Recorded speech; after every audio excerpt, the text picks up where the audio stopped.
Salut à tous, aujourd'hui je vais vous présenter 5 Play to Earn à surveiller au mois de novembre. Comme d'habitude, ça ne veut pas forcément dire qu'ils sortiront au mois de novembre, ni que je vais investir dedans. Ce n'est en aucun cas un conseil d'investissement.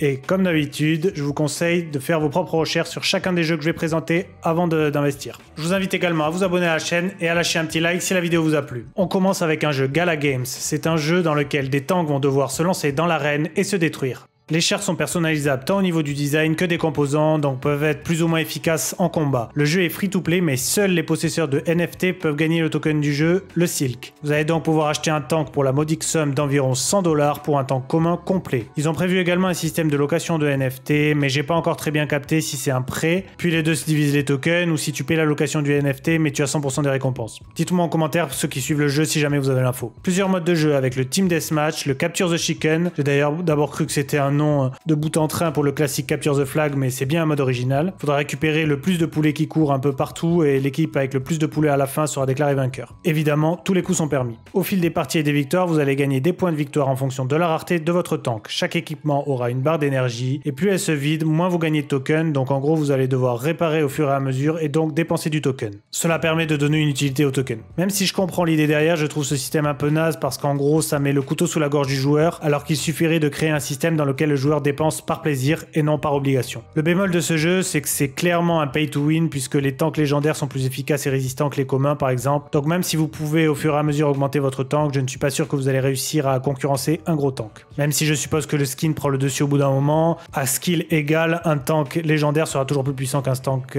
commun, donc pour moi c'est pay to win. Vous pouvez également gagner des tokens en achetant une planète ou une map et à chaque fois qu'un jouera dessus, vous recevrez un peu d'oseille. Au niveau du gameplay et de la personnalisation des tanks, le jeu a l'air cool, mais son système ne semble pas révolutionnaire dans l'univers des Play to Earn et j'ai cru comprendre qu'au début c'était assez déséquilibré sur le matchmaking. Le jeu est dispo depuis le 31 octobre, donc n'hésitez pas à tester et à me faire un retour. Moonville Farm est un jeu que j'ai découvert en préparant cette vidéo et ma foi ça a l'air plutôt pas mal.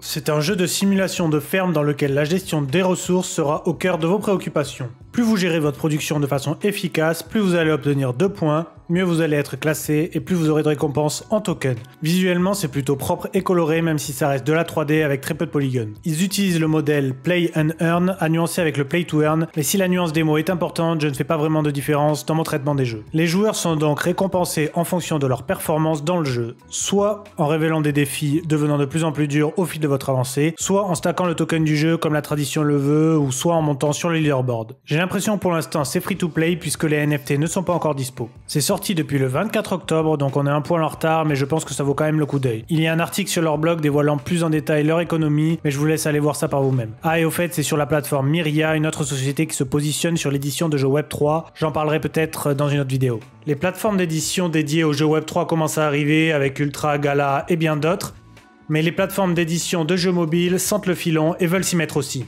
L'exemple d'aujourd'hui, c'est Azure Games qui lance son métaverse Axis Metaverse, mais bon, qui est plus une plateforme d'édition pour moi, avec son tout premier jeu Battlegrounds. La saison 1 vient d'être lancée depuis le 16 et durera jusqu'au 30 novembre, avec 2000 $ à la clé pour les meilleurs. Ici, c'est plus facile de savoir comment gagner que d'avoir des renseignements sur le lore du jeu. Du coup, je vous laisse admirer le gameplay du jeu pour vous faire votre propre histoire pendant que je vous dis comment gagner. Alors si j'ai bien compris, il faut des NFT pour gagner du token AMS. Avec eux, vous pouvez soit grind le leaderboard, soit les stacker pour miner du token. Sauf que si j'ai bien compris, votre NFT se fatigue et nécessite des potions pour retrouver leur éclat d'antan. C'est là que les free-to-play interviennent. En effet, ils vont pouvoir chatter des potions en faisant des kills et les revendre aux possesseurs de NFT. Ça me fait penser aux ramasseurs de balles de golf qui se font chier pendant que les autres jouent tranquille. Bref, à vous de voir si ça vous intéresse ou non et si le temps passé à farmer les potions est rentable, mais sachez que ça existe. C'est dispo sur PC et mobile et le cash prize de la saison 1 sera distribué aux 200 premiers. De nouveau du côté de chez Gala Games, un nouveau jeu est disponible en test ce mois-ci, Fortitude.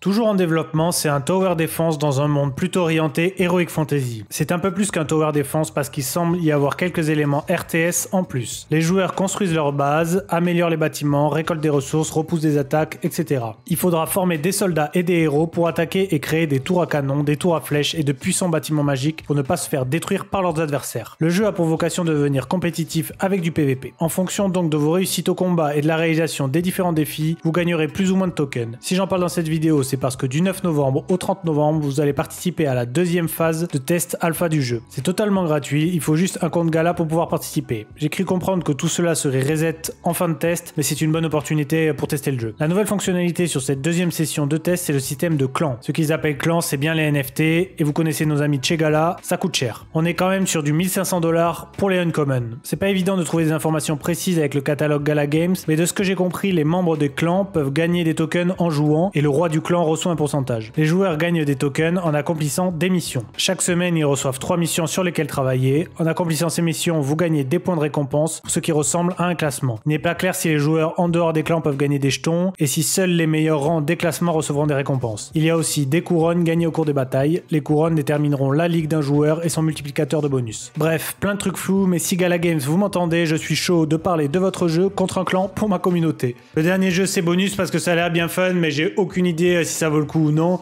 Mais en tout cas, je suis assez friand de ce genre de jeu. Go dans le Puffverse, un univers play to earn très inspiré de Fall Guys. À partir du 20 novembre, ils vont sortir un mini-jeu en l'honneur de la Coupe du Monde, très inspiré de Fall Guys. Forcément, c'est du foot, mais en vrai, ça me donne envie d'y jouer. C'est du 2v2 avec un gros ballon qu'il faudra, vous l'aurez deviné, mettre dans les cages adverses. Les joueurs auront l'occasion de gagner des récompenses. D'après cet asset, on pourra gagner via un ranking hebdomadaire, en gagnant ou perdant ou en faisant du contenu. À gagner des points pour avoir, je suppose, une allowance plus ou moins grosse sur la sortie du token, des dollars et même un téléphone. Les récompenses en USDT semblent être le plus cool. Ils ont sorti des NFT spéciaux sur Binance pour la sortie de ce mode, mais je ne sais pas si c'est obligatoire pour pouvoir participer au championnat. Je vous laisse faire vos propres recherches, mais je pense que le 20, je vais tester, au moins pour m'amuser 5 minutes. Comme d'habitude, je vous invite à me laisser en commentaire votre avis sur les jeux que j'ai présentés aujourd'hui. Est-ce que vous y voyez du potentiel? Est-ce que vous avez envie d'y jouer ou est-ce que tout simplement vous trouvez que c'est de la merde?